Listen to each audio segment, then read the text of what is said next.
지난 편에서 우리는 1945년 8월 15일 일제의 무조건 항복과 함께 찾아온 광복의 환희를 함께 맛보았습니다. 그러나 해방의 기쁨도 잠시, 한반도에는 미국과 소련이 각각 38도선을 경계로 진주하기 시작했습니다. 오늘은 그 분단의 씨앗 위에서 대한민국이 어떻게 탄생했는지, 그리고 이승만 정부 12년이 어떤 결말을 맞이했는지를 살펴봅니다. 1945년 10월 16일, 한 인물이 38년 만에 고국 땅을 밟았습니다. 이승만, 당시 70살의 노인이었지만 그의 눈빛은 누구보다 강렬했습니다. 그는 하와이와 미국 본토에서 수십 년간 독립운동을 이끌어온 인물이었습니다. 귀국한 이승만 앞에는 복잡한 정치 지형이 펼쳐져 있었습니다. 좌파와 우파, 민족주의자와 공산주의자, 친일 세력과 독립운동 세력이 뒤엉킨 혼돈의 무대였습니다. 미군정은 조선인민공화국을 인정하지 않고 직접 통치를 선언했습니다. 이승만은 철저한 반공 노선을 앞세워 미군정의 신뢰를 빠르게 얻어갔습니다. 1945년 12월 모스크바 3상회의에서 한반도 신탁통치안이 결정되자 전국은 다시 요동쳤습니다.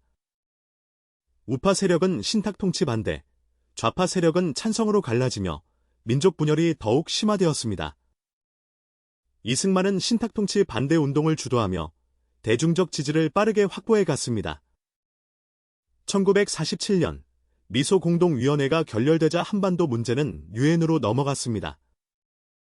유엔은 인구 비례에 따른 총선거를 결의했지만 소련은 북쪽에 대한 위헌단 입장을 거부했습니다. 결국 선거가 가능한 남쪽만에서의 단독 선거를 진행하기로 결정됩니다. 이 결정에 많은 독립운동가들이 강하게 반발했습니다. 김구와 김규식은 남북 협상을 위해 직접 38선을 넘었습니다. 그러나 협상은 성과 없이 끝났고 한반도의 분단은 점점 기정사실화되어 갔습니다. 1948년 5월 10일 남한에서 역사적인 총선거가 실시되었습니다. 약 800만 명의 남한 주민이 투표에 참여한 이 선거로 재헌국회가 구성되었습니다. 재헌국회는 새 헌법을 제정하고 대통령제를 채택했습니다. 국회는 이승만을 초대 대통령으로 선출했습니다. 1948년 8월 15일 대한민국 정부가 공식 수립됩니다. 광복 3주년이 되는 바로 그날이었습니다. 그로부터 한 달 후 북한에도 조선민주주의 인민공화국이 수립되면서 분단은 더욱 굳어졌습니다. 이승만 정부는 출범과 동시에 심각한 도전에 직면했습니다. 제주 4.3 사건이 그중 하나였습니다. 1948년 제주에서는 남한 단독 선거에 반발한 좌파 세력의 봉기가 일어났습니다. 진압 과정에서 무고한 민간인들이 대규모로 희생되었고 그 상흔은 수십 년간 금기의 역사로 남았습니다. 제주 4.3 사건의 희생자는 2만 5천 명에서 3만 명에 달한다고 추정됩니다. 이승만은 반공을 국시로 삼고 좌파 세력을 강력히 탄압했습니다. 1948년 국가보안법이 제정되면서 사상의 자유는 심각하게 제한되었습니다. 초대 내각에는 친일 전력이 있는 인물들이 다수 포함되었고 이는 독립운동 세력의 강한 반발을 샀습니다. 이승만은 반일 수사를 사용하면서도 실제로는 친일 관료와 경찰을 통치의 기반으로 삼는 모순적인 행보를 보였습니다. 1950년 6월 25일 새벽 4시 북한군이 38선 전역에서 일제히 남침을 개시했습니다. 불과 3일 만에 서울이 함락되었고 이승만 정부는 급히 남쪽으로 피난했습니다. 유엔군이 참전하며 전세가 뒤집혔고 메가더의 인천 상륙작전으로 서울을 탈환했습니다. 그러나 중국군의 개입으로 전선은 다시 38선 부근에서 교착 상태에 빠졌습니다. 전쟁이 계속되는 동안 이승만은 오히려 권력 기반을 강화하는 기회로 삼았습니다. 1952년 이승만은 임기 연장을 위한 헌법 개정을 추진했습니다. 이것이 이른바 발췌개헌입니다. 당시 국회는 이승만 재선을 지지하지 않을 가능성이 높았습니다. 그러자 이승만은 부산의 계엄령을 선포했습니다. 부산 임시수도에서 국회의원들이 군인과 경찰에 의해 포위된 가운데 개헌안이 강제로 통과되었습니다. 대통령 직선제로의 개헌이 이루어졌고 이승만은 직선제 선거에서 압도적 지지로 재선됩니다. 1953년 7월, 마침내 휴전협정이 체결되었습니다. 이승만은 끝까지 휴전에 반대하며 북진 통일을 주장했습니다. 그는 방공포로 2만 7천 명을 미국의 허락도 없이 일방적으로 석방하는 강수를 두기도 했습니다. 전쟁은 끝났지만 한반도에는 150만 명 이상의 사망자와 수백만 명의 이상 가족이라는 비극이 남았습니다. 1954년, 또 다른 개헌이 단행됩니다. 이른바 4.4.5입 개헌입니다. 초대 대통령에 한해 3선 제한 규정을 적용하지 않는다는 내용이었습니다. 개헌안은 국회 투표에서 재적 의원 203명의 3분의 2, 즉 135.33명 이상의 찬성이 필요했습니다. 투표 결과 135명이 찬성했고, 이는 부결이었습니다. 야당 의원들이 환호하고 박수를 쳤습니다. 그런데 다음날 자유당은 이를 번복했습니다. 수학적으로 반올림하면 135.33을 135로 볼 수 있다는 황당한 논리였습니다. 이 억지 논리로 개헌안이 통과됩니다. 이것이 바로 4.4.5입 개헌이라는 이름의 유래입니다. 전국에서 야당과 학생들의 항해 시위가 쏟아졌지만 정부는 강경 진압으로 일관했습니다. 이승만은 1956년 정부통령 선거에서 3선에 성공합니다. 그러나 이 선거에서 부통령에는 야당의 장면이 당선되는 이변이 일어났습니다. 같은 해 진보당의 조봉암이 대선에서 무려 30%에 달하는 지지를 얻었습니다.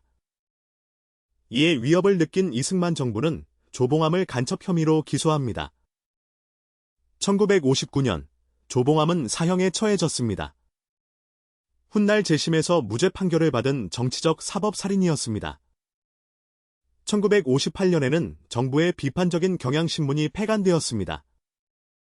신국가보안법이 강화되면서 정치적 반대 세력에 대한 탄압은 더욱 체계화되어 갔습니다.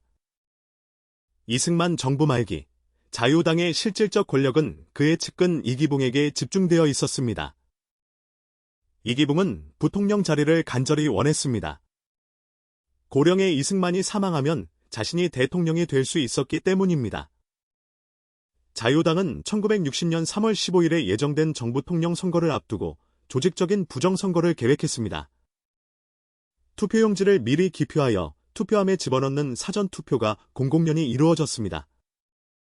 야당 참관인을 쫓아내고 3인조 또는 9인조 공개투표를 강요하는 일도 서슴지 않았습니다.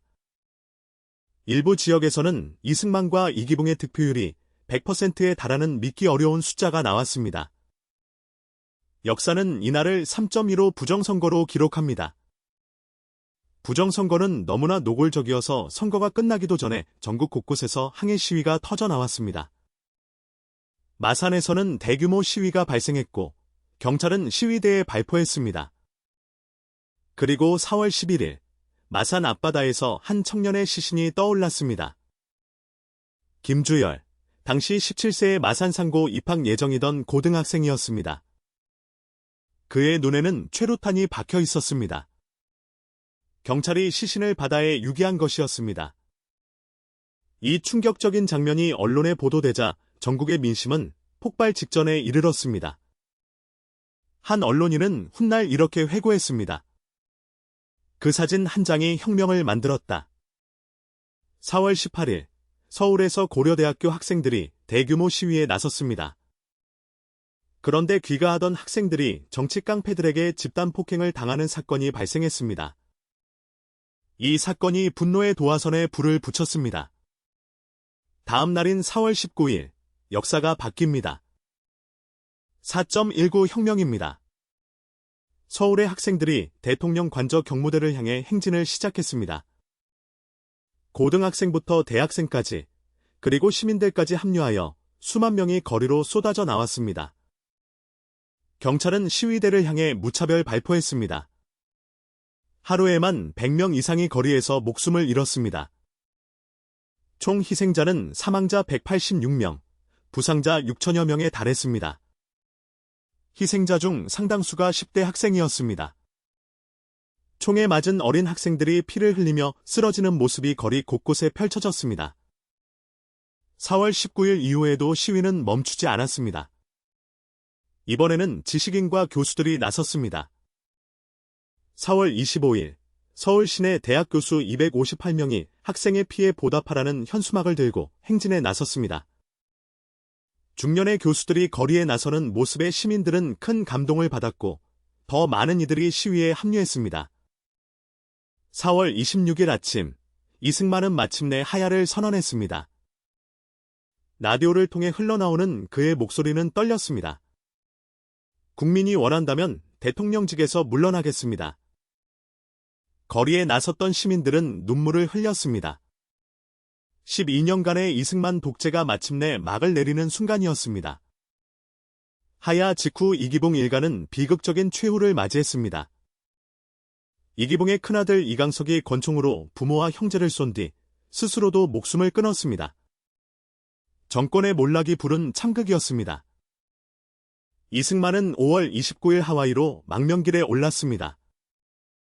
그는 생애 마지막 순간까지도 귀국을 원했다고 전해집니다. 1965년 그는 하와이에서 조용히 눈을 감았습니다. 4.19 혁명으로 과도 정부가 수립되고 내각제 개헌이 이루어졌습니다. 1960년 8월 장면을 국무총리로 하는 제2공화국이 출범했습니다. 민주주의를 향한 기대가 넘쳐났습니다. 언론은 자유로워졌고 다양한 정치 세력이 활발하게 활동했습니다. 그러나 제2공화국은 급변하는 사회를 이끌 강력한 리더십을 발휘하지 못했고 내부 갈등에 시달렸습니다. 이 틈을 노린 군부 세력이 움직이기 시작했습니다. 4.19로 피어난 민주주의의 꽃은 채 1년도 되지 않아 또 다른 시련을 맞이하게 됩니다. 다음 편에서는 1961년 5월 16일 박정희 소장이 이끈 군사 쿠데타와 함께 시작된 새로운 시대, 그 빛과 그림자를 살펴보겠습니다. 한국사 통사 시즌7 함께해 주셔서 감사합니다. 구독과 좋아요는 더 좋은 역사 이야기를 만드는 큰 힘이 됩니다.